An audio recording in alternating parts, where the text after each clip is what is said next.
I have just changed the place. You know, where I've been sitting before was already too sunny and too hot.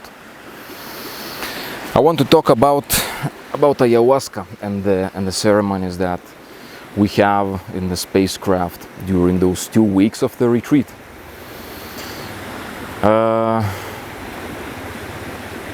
Ayahuasca is a very sacred plant.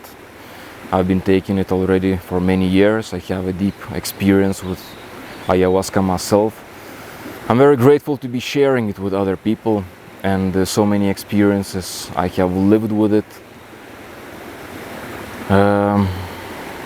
I'm grateful to this master plant. This is the first thing I want to say. It is special, and I have a lot of respect to this plant. And I expect also people who are coming to the retreat to also have a respect to the plant, to ayahuasca and other master plants.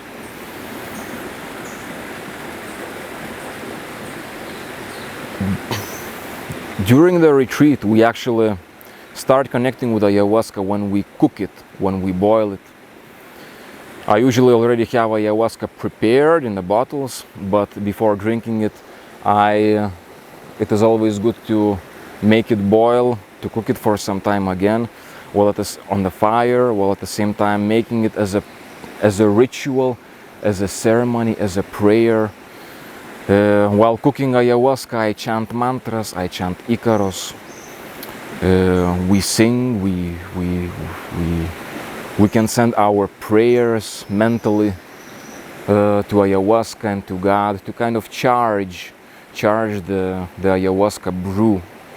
And I do it. We play the drum, we can play other instruments, and I also find it special that people of the retreat, the other participants they also spend some time doing the same.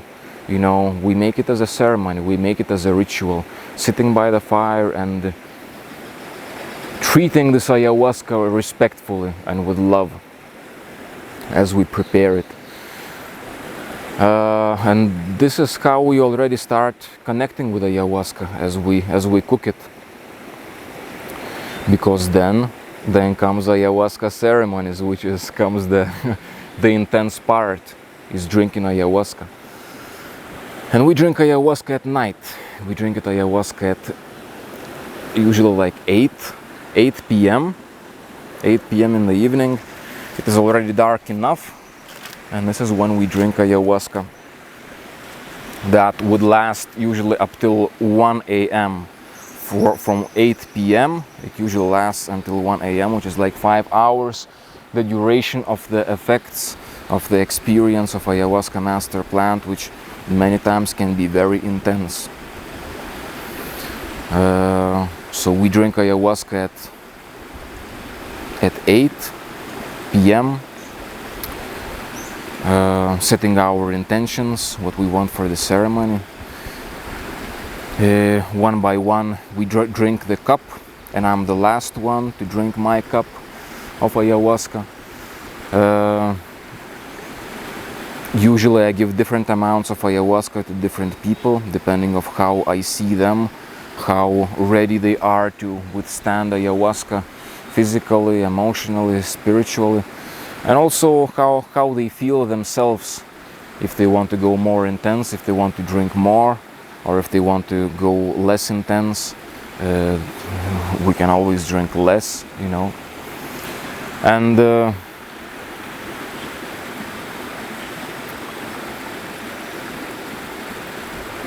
with Adi, the situation with Adi, if you remember Aditya, I've told him that, Adi, I'm sorry, but I'll probably not give you ayahuasca because he was having the pressure in his head.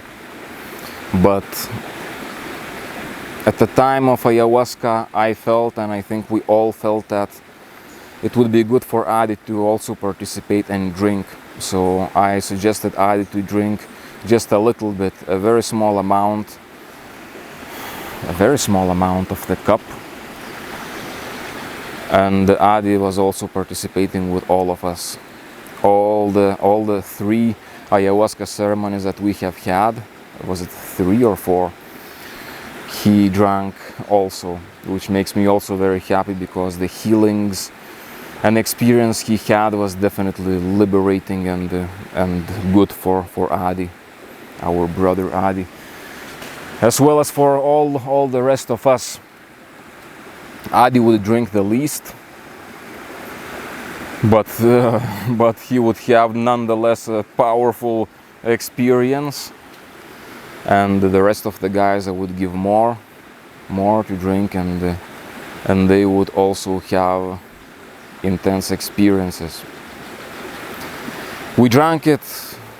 We had 3 ceremonies or 4, I don't remember, and we had it each second night.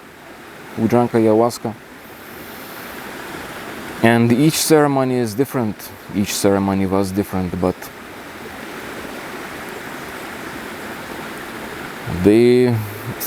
for all of us it was very special and very profound, and also intense in different ways. Intense, challenging at times, which also makes it even more precious and more special, you know.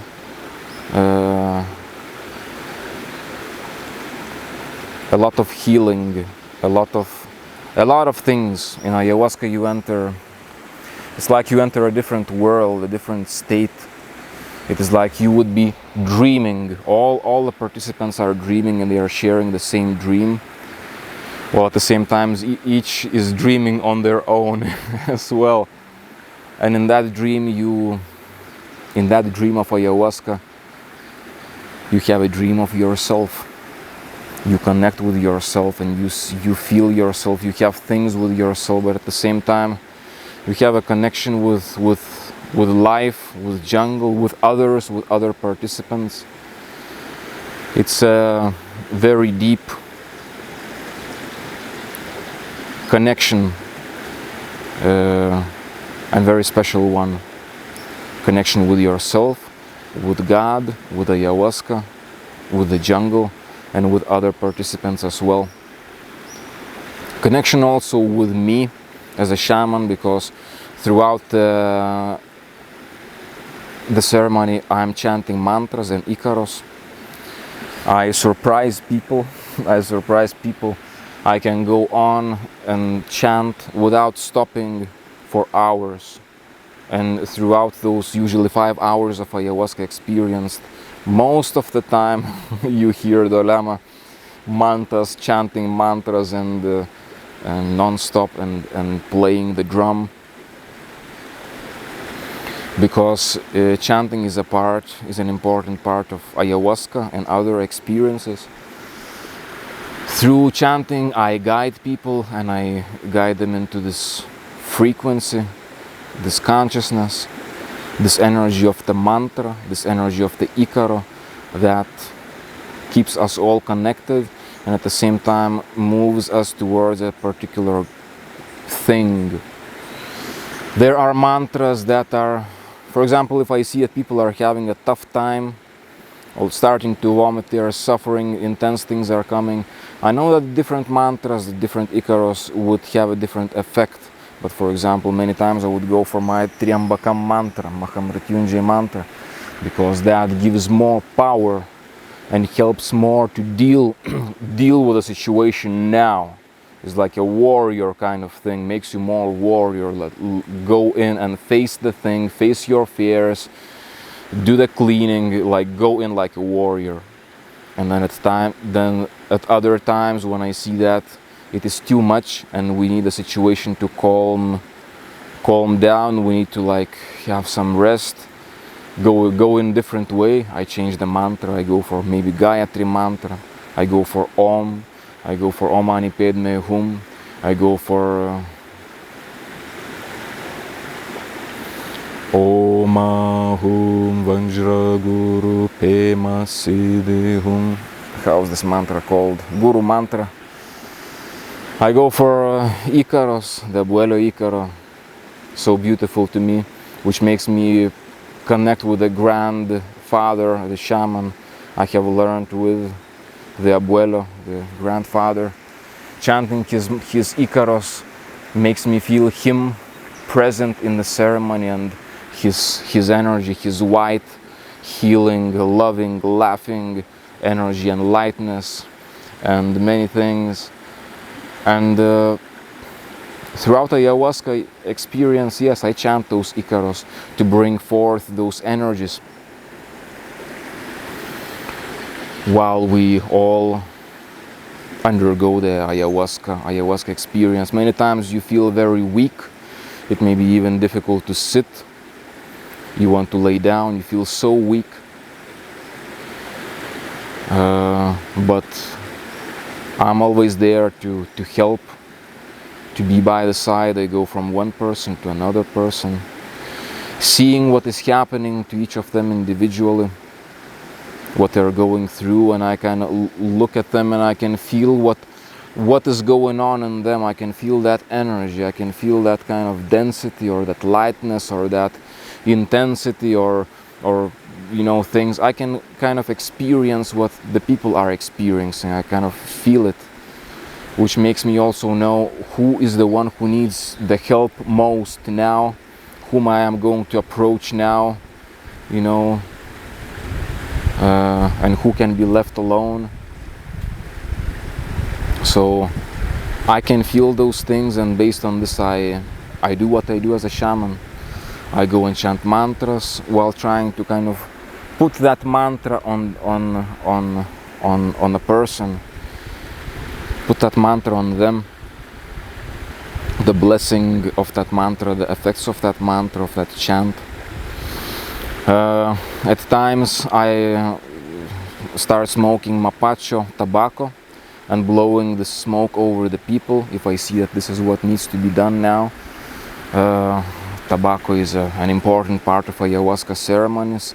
It brings forth the spirit, the consciousness, the blessing, the energy, the protection, the many things, or groundedness of tobacco, of mapacho. So basically I smoke, exhaling that tobacco over other people, and this way I help them come back to this world and help with many different things as well. Tobacco is an important part of ayahuasca, smoking it. Maybe some other things, some agua florida, some other things, or liquids, or things that I have, I can help people with those things, and incenses, and but mostly it is my presence, my being close. Sometimes I come and I put, if I feel that the person, that my brother is having a deep pain in his heart and deep heartache, then I come and I can feel it, I can kind of see it, feel it, and I can put my hand on the heart and concentrate my mantra on that area. For me it comes out spontaneously. I feel guided by ayahuasca, by that spirit. I just know what to do.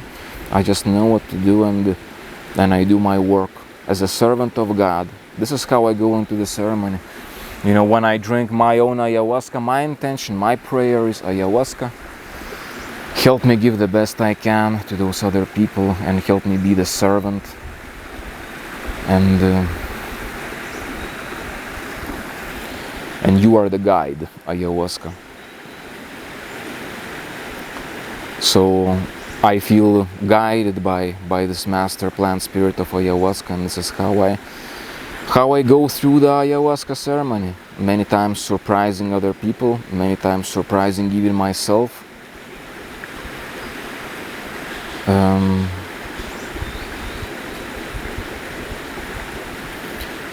Because we go into very profound, deep things and healings. Sometimes things can be very personal, very intimate, very emotional. The wounds that open up, and many things can happen, But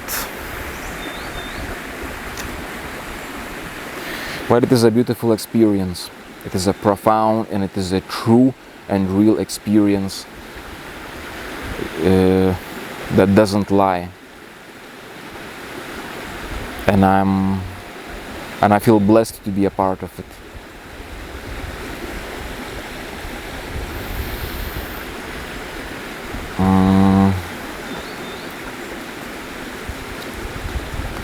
It was also very beautiful for me of this retreat that I'm concentrating on with these brother participants.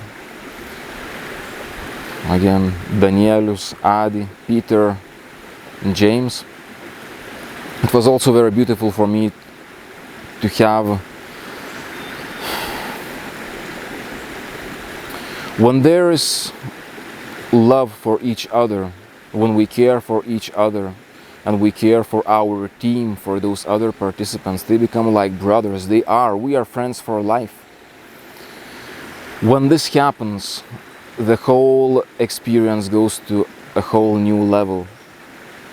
Because when love happens, love brings miracles. This is what I can say as a shaman. In some retreats, for example, if people come for a retreat but all they care is themselves and their own thing, but they don't care about the other people, so basically kind of family, team-like energy doesn't form, then those ceremonies or that retreat is usually not that deep, not that profound, not that miraculous. But when there is connection between the participants and they each wish the best to each other, then it becomes miraculous, and it becomes something that is a miracle for me to observe. The healings that take place, the openings that takes place, it is like we each other support each other and help each other grow and heal and be better. In everything, not just ayahuasca ceremonies, in all through that being living those 2 weeks. And yes, in ayahuasca it also shows up very, very profoundly.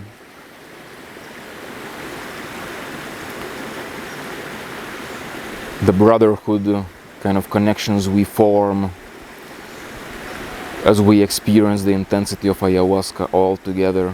That makes us connect on a whole new level, and this is why also what drinking ayahuasca for family members of the same families is very also important and special, because you can develop even more profound connections with your family members, of the people who are very important to you. If you drink ayahuasca with them, you can form even deeper connection, and that is also something to be mentioned.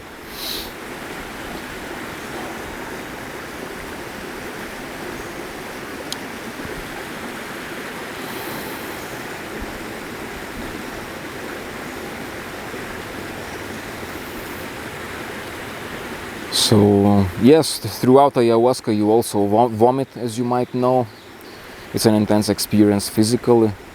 A part of healing comes from vomiting. Each participant has his own bucket. It's a joke of ayahuasca. It's like in ayahuasca experience, your best friend is, you know whom? Your bucket. That's a joke of ayahuasca. It's because many times your bucket becomes your best friend, because you are vomiting so much and you spend so much time in that position. It can happen. That's a part of the healing, because you get rid of bad things and bad karmas and bad energies, blockages, energetic blockages from yourself, and even your diseases of the physical level. You kind of throw it away when you vomit, and it is a purifying experience that makes you more clean, and you throw off the bad things, which makes you more healed, more clean, more pure, more happy in your life. So vomiting, although nobody really likes vomiting, but it is an important part of the whole experience, the one that is actually positive. It is good to vomit. And you have visions, you see things, whether your eyes are closed or opened. In that darkness of the night, you see things, you have visions, you can see different things, you can see things that you don't, you can see things which you understand, you can see things which you don't understand, you can see things that make sense or doesn't make sense. But seeing those visions is a part of ayahuasca. of its teaching, of its opening, and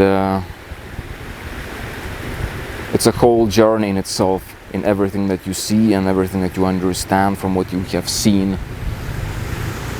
You feel yourself very different in ayahuasca. It's like being in a dream. It is like you definitely feel different, but at the same time you can fend for yourself. You can take control of yourself. You are not like becoming fully unconscious and are shitting yourself over and such. You usually have control of yourself, and you are able to stand up if you need to stand up, and you can ask for help if you need for help. You are even able to speak if you need to, although it can be more challenging sometimes. But you are in control of yourself. That is also something that should be mentioned, pointed out. You are in control of yourself during ayahuasca. And that's a very spiritual experience, because you connect with yourself, you connect with life, you connect with God, and the very profound and personal experiences are the ones that everybody has. And you never know what you're going to experience, and each story is different, and it's always different. But the truth is, it is a powerful and it is a sacred experience which can help you in a lot of different ways.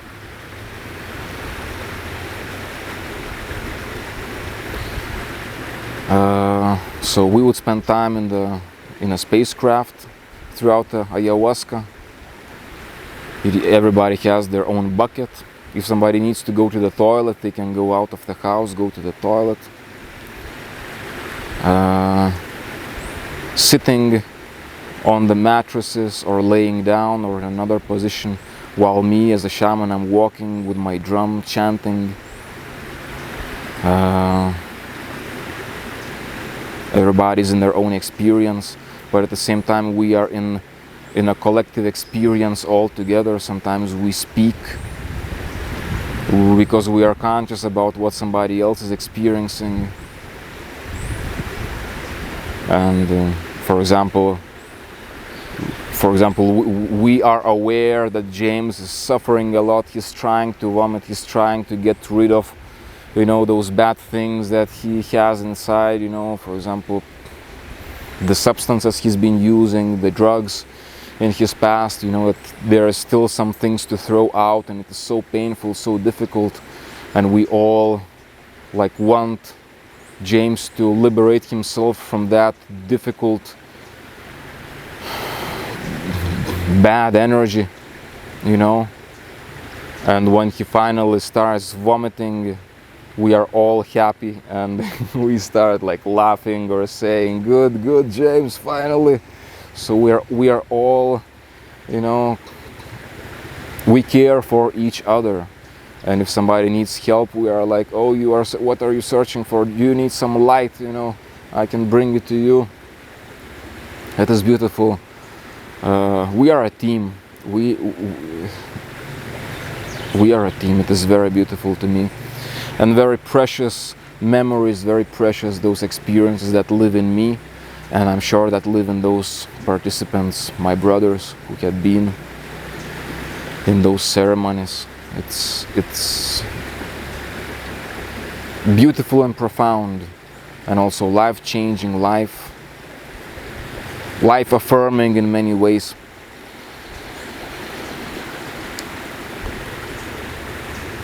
Yes, we would start laughing.